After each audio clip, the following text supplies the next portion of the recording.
Tanwin dhammah yang dikatakan selari ialah tanwin 99.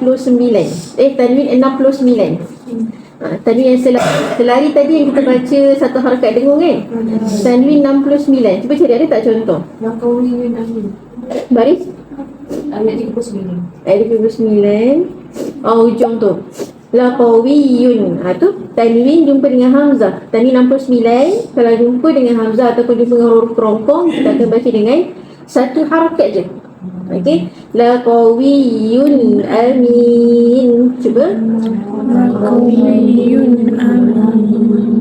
beza dengan atas tu, tanwin dekat ta jumpa dengan mim kan, itu tanwin dhammah yang kita panggil tak selari, walaupun 99 tu nampak selari kan, tapi dia dikategorikan sekali dengan tanwin yang tak selari. Yang dengung ni dibaca berapa harakat? 2 harakat. 99 2, 69 1. Ingat so yang 99 ni panjang 2 harakat. Ifritum minah. Cuba. Ifritum minna. Betul. So tu segi tanwin lah.